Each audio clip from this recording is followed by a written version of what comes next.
Rick's story just got a whole lot more interesting, as in Season 9, Episode 2 of Rick and Morty, some huge facts as well as major story points about him were revealed. This episode is massive. Now let's get right into covering every important detail which you may have missed. The episode is titled Rick's Days, 7 Nights. It all starts with Rick driving down a country road when suddenly a deer runs in front of him and causes him to crash his RV. As he's repairing his RV, he looks at the deer and is relieved that it's still alive. By the way, this deer will become incredibly important later on. Rick then drives to a bowling alley called Dream Lanes, and it's clear that he's likely been to this place many times before, as there's pictures of him on the establishment's wall. As well, the people here greet him like this. My God, look who it is! He's back! Hey. Welcome back, brother! We love you, Ted! Ted! Hold on, what? Did they just call Rick Ted? What exactly is going on here? As I don't think that Rick is a teddy bear. Well, for whatever reason, it seems that Rick is living a double life. As on top of this, the same guys from the bowling alley then ask him if he still has a pipe selling business. You still selling PVC? How's business down there? Good enough to get me back up here. Think you can put in a word? Son, you don't want to sell pipe. He just wants to lay some. Interesting. Rick then leaves the bowling alley and gets in his friend's truck so that they can go and pick up drinks. While leaving and talking with his friend, Rick says this. Marjorie's keeping the place open late now. Yeah, her mother passed a few months back. Don't think she wants to go home. Everybody's running from something. This most definitely is a subconscious self-recognition by Rick, as he knows that he himself is running from something as well. But what exactly is he running from? Well, while at the liquor store, the place ends up getting robbed by a guy with a gun, and as he points his gun at Rick, Rick's sci-fi tech kicks in and kills the guy in order to keep Rick safe. Rick's double life has been exposed, right in front of his friend, so he then panics and runs off to his RV. But the weird thing about all of this is that it seems that not even Rick knows that he's living a double life, as when he gets back to his RV, he tries removing his tech from his arm, and doing this causes a hologram of Rick to show up and say this. I'll make this simple, Ted. You're not a PVC salesman from 2 states south. You're the smartest man who's ever lived, and you were born 400 light years away. Hey, you think it's fun to be a god, Ted? You think God's nipples get hard when he murders a fish? That's why every summer I take 2 weeks off and come here. I wipe my brain and pull all of my survival tech. Wow, so I guess it turns out that Rick clearly isn't happy with his day-to-day life as the most brilliant man alive. So much so that he purposely wipes his own brain to live as this more simple guy named Ted. What he's running from is his own life. Wow. The hologram then gives him the option to hit a red button, which will make him revert from being Ted and go back to being himself. Or he can hit the blue button, which will clear all of the events which caused Rick to realize that he isn't just a guy named Ted from his head, so he can then go back to enjoying his trip away from being himself, as if nothing happened. Just like the Matrix, Rick has the option to choose the red pill, which means that the truth will be revealed, but taking the blue pill on the other hand means blissful ignorance. So what will Rick choose? Well, he chooses neither, as Rick seeing this hologram of himself causes him to freak out and run out of his RV, where he then begins questioning his life. So he heads back to the bowling alley, which is now closed, and asks the owner Marjorie if he can sleep in a spare room of hers, as opposed to his RV. Apparently, Rick has a thing with her, as in the morning, he wakes up in her bed and gives her a kiss as he heads back to his RV. While back at the RV, he is greeted by more pre-recorded holograms of himself, which attempt to get him back on track to hopefully make a decision between the red or blue button. But Rick isn't going to budge. He still doesn't want to pick either, so he purposely destroys his RV. It's clear that Rick really wants to continue living a simple life as Ted, beyond the 2 weeks which he originally planned for before wiping his mind. As on top of this, while with his same friends from the bowling alley, he says this. Ted, one of these days you gotta come up in July. Actually, thought I might stick around this year. I think I only exist when I'm here. Like, this is literally the only place I'm actually alive. Wow, that's quite deep to say the least. Rick only feels alive for 2 weeks of a year throughout his whole life. It's almost quite similar to how many people often feel in their lives, working all the time for someone else, 50 weeks a year, just to enjoy 2. Rick feels like a slave to his real day-to-day life as the most genius man in the universe. That's why earlier he didn't pick the red button. But he also knows that picking the blue button would inevitably bring him back to that same life which he is fleeing, just as if he picked the red one. So he wants the best of both worlds. In his mind, by not picking a button, he's picked the purple button, and he isn't going to let his past self make him choose otherwise. That's why later that night, when a spaceship of his comes to try and bring him home, he resists. Then luckily his friends show up and destroy the ship. Is this your ship from space? It's his. He's non-vacation me. I don't know him, and I don't want to. But this a**hole's coming for me, and I don't intend to let him win. Rick now knows that his past self has already planned to stop him from picking the hypothetical purple button, but he doesn't want to be controlled. This is literally the only place I'm actually alive. Does that make sense? So he begins removing his tech from his arm with the help of his friends, while also preparing an ambush for the next inevitable attack by his past self. When a bunch of his own robots eventually show up to bring him home, luckily Rick is able to defeat all of them with his friends. But sadly, Marjorie is killed during the chaos. After seeing the pain which his past self has caused him, Rick wants revenge on himself.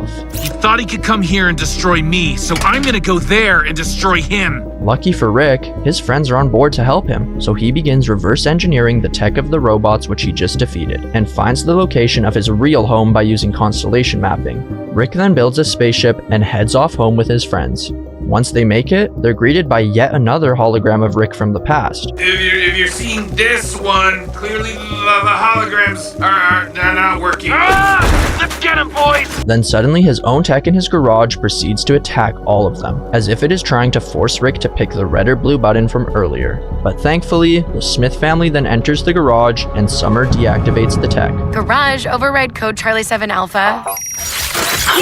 Now that Rick has defeated his past self, he's able to have the best of both worlds, and his friends from the bowling alley think that all this genius science stuff is pretty awesome. So Rick then gives each of them robot tech similar to what he had before removing it, and they go bowling. While bowling, all of his friends are using this new tech of theirs to have fun, but Rick on the other hand wants nothing to do with it, because it reminds him of his past self. Are you one of those hicks with robot arms? What did you call me? I thought you guys were owning it. After bowling, while back at Rick's house, his friends are asking him to make more cool tech for them, but Rick doesn't want to do it, as his own friends have become symbols of his past life, and he can't stand it. The very act of making crazy sci-fi tech for them definitely wouldn't help him to keep feeling like a simple man, and Rick would rather make simple-minded tech, like a robot that dispenses floss sticks. So he gets rid of his friends from the bowling alley, his friends from a more simple life, and sends them back to their planet. Want me to keep an eye on your old stuff? Sell it if you want. Buy Louisa something nice. Without his friends, Rick then begins traveling around to different dimensions as Ted, having different experiences while drunk, until eventually he ends up back at the planet with his bowling alley friends. While on the planet, he comes across tech of his which he must have built before leaving with his friends to defeat his past self, a machine that automatically kills fish. You think God's nipples get hard when he murders a fish? Yup. Rick clearly tried to prove his own hologram wrong by specifically making a machine using his godlike abilities, just to kill fish. But even such a machine feels lame, and leaves him empty. Rick then walks away from the machine and goes to visit his friends at a cemetery. Well, look who's back. Came to pour one out for Marjorie. Marjorie's over there.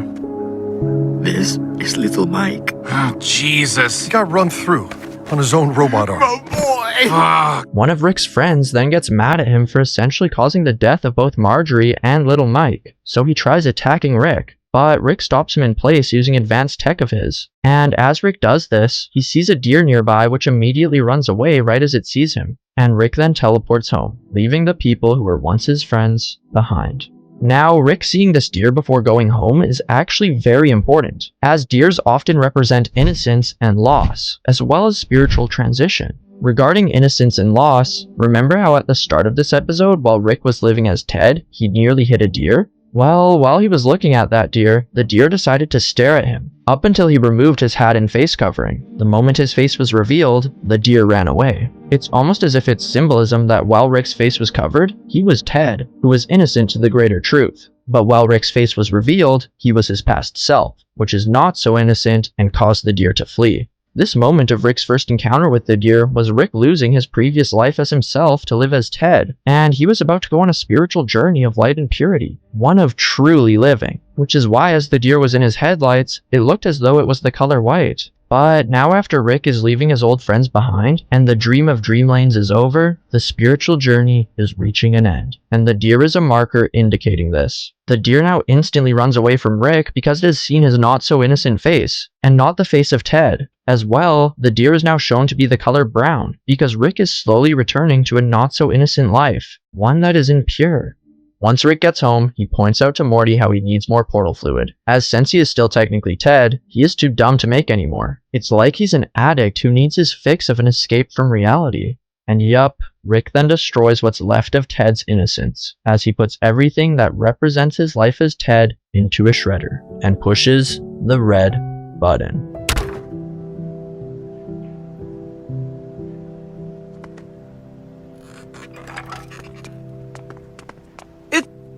It didn't work. No. It did.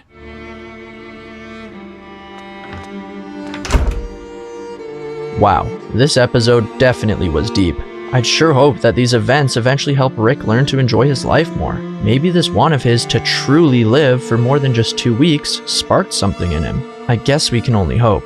Now, this episode actually has a lot more to take away than you may think. As I mentioned earlier, many of us are more similar to Rick than we may think. And for some reason, we live our lives hating them, just waiting for those 2 weeks or 2 weekdays to come along. But that would mean that 2/3 to 95% of our life sucks. And that's no way to live. So that's why we should try and find ways to enjoy life every day, doing whatever it may be that we like. The honest truth is that we have the power to change our crappy circumstances. Although sure it can be hard, it's actually much more of a mindset than a physical limitation than we may think. If you don't think you can change your circumstances, you are right. But once you know that you have the power to change your circumstances, you are also right. And before you know it, your life will change for the better in ways you once didn't think possible. Then all you have to do from there is keep following the path of the purple button, being aware of the truth of the extent of your own personal power, while also being aware that you can use that power to make a fantastic life for yourself. After that, just make sure that you don't press either of the other 2 buttons, similar to how Rick caved in and pressed the red one. You can have the best of both worlds. Whether you find yourself in a horrible circumstance or an amazing circumstance, you are there because you have the power to shape your destiny, the power to restrict yourself, or the power to make yourself free of all restrictions, and